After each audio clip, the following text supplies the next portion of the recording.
Good morning, welcome you all. ધોરણ 8 chapter 5 માહિતીના વિજ્ઞાનમાં સ્વાધ્યાય 5.1 નો આપણે પ્રશ્ન 5 ની સમજ મેળવીશું. પ્રશ્ન 5 માં શું કરે છે કે ચોક્કસ વર્ગના વિદ્યાર્થીઓ દ્વારા રજા દરમિયાન નિહાળેલ ટીવીના કલાકોની સંખ્યા આલેખ દ્વારા દર્શાવેલ છે, જેના પરથી નીચેના પ્રશ્નોના જવાબ આપો. ઓકે, સાવ સિમ્પલ છે. અહીંયા તમને આલેખ આપ્યો જ છે. આલેખમાં અહીંયા તમને નીચે દરરોજ ટીવી જોવામાં પસાર કરતા કલાક દર્શાવ્યા છે અને આ વિદ્યાર્થીની સંખ્યા બતાવે છે. બરાબર? તો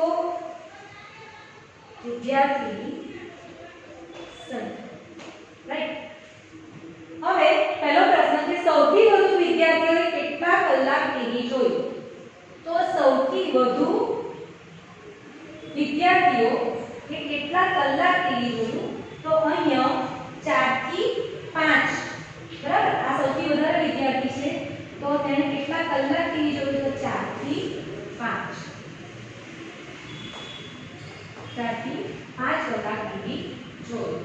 કેટલા વિદ્યાર્થીઓએ 4 કલાકથી ઓછું ટીવી જોયું? તો અહીંયા 4 છે તો ત્યાંથી ઓછું એટલે કે આપણે આ બાજુ તરફની સંખ્યા ગણીશું તો 22 અને 8 22 + 8 + 4 તો તેનો